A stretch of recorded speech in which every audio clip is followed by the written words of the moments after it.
ఒక్కసారి కొమ్మూరి గోల్డ్ కి కాల్ చేయండి. తాకట్లో ఉన్న మీ బంగారాన్ని విడిపించి మార్కెట్ ప్రైస్ కి వాళ్ళు కొనుక్కుని మిగతా డబ్బులు మీకు ఇచ్చేస్తారు. ఇరాన్ తన వంకర బుద్ధిని చూపిస్తూనే ఉంది. నిన్న మొన్నటి వరకు అమెరికా తీవ్ర స్థాయిలో విరుచుకుపడ్డప్పటికి కూడా ఇరాన్ తన కుక్కతో ఒక వైఖరిని మాత్రం మార్చుకోవట్లేదు.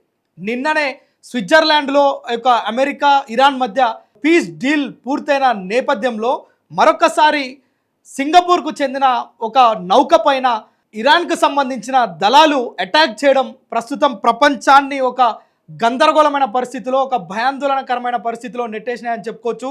నిజానికి ఈరోజు ఆ సింగపూర్కి సంబంధించిన ఎవర్ లవ్లీ అనే ఒక నౌక పైన ఇరాన్ దళాలు అటాక్ చేయడంతో పెద్ద ఎత్తున భారీ నష్టం ఏర్పడింది. అదేవిధంగా హర్మోజ్ ఏదైతే జలసంధి ఉందో అక్కడ మొత్తం కూడా ఒక యుద్ధ వాతావరణాన్ని తలపిస్తుంది.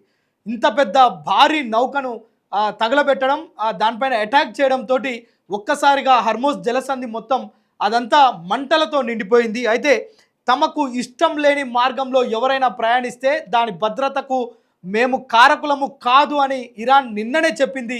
ఈరోజు అటాక్ మొదలుపెట్టింది. అది కూడా అమెరికాకు సంబంధించిన కక్షల కారణంగా కాదు, అసలు సంబంధం లేని సింగపూర్కు సంబంధించిన ఒక ఎవర్ లవ్లీ అనే నౌక పైన ఈ దాడి చేయడంతో ఇప్పుడు కేవలం గల్ఫ్ కంట్రీసే కాదు, ప్రపంచ దేశాలన్నీ కూడా ఆందోళన వ్యక్తం చేస్తున్నాయి. అయితే ఇది మరొక యుద్ధానికి సంకేతమా? అమెరికా నిన్న మొన్ననే శాంతించింది ఇరాన్ వైఖరి పట్ల.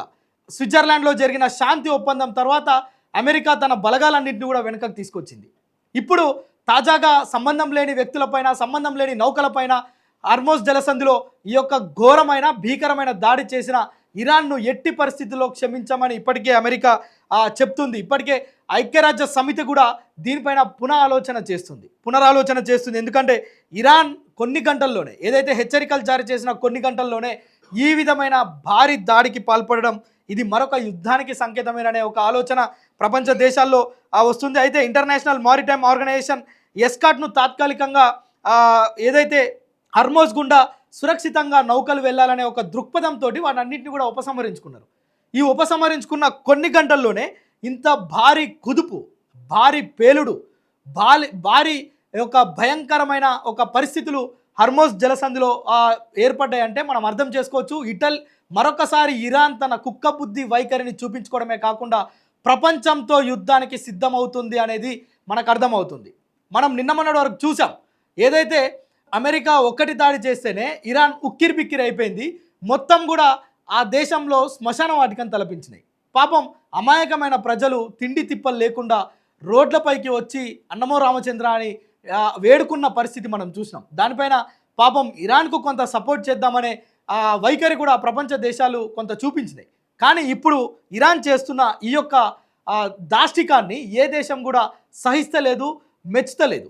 ఖచ్చితంగా ఇరాన్కు బుద్ధి చెప్పాలనే అన్ని దేశాలు కూడా చూస్తున్నాయి. ఈ క్రమంలో ఇప్పటి వరకు ఇరాన్ ఈ దాడి మేమే చేశామని ఇప్పటికీ అధికారికంగా ప్రకటించలేదు. కానీ అక్కడున్న అమెరికా, బ్రిటన్ మాత్రం ఇది ఇరాన్ పనే, ఇరాన్కి ఖచ్చితంగా బుద్ధి చెప్పకపోతే అది వినదు, హర్మోజ్ జలసంధి మూయటమో లేదంటే అక్కడ దాడులు చేపట్టడం అంటే ప్రపంచ దేశాలని కుదేలు చేయడమే. వాస్తవంగా ఈరోజు భారత్తో పాటు అన్ని దేశాలకు హర్మోజ్ జలసంధి గుండానే ఆ యొక్క పెట్రోల్, డీజిల్, ఇంధనాలు మొత్తం కూడా సరఫరా అవుతుంటాయి.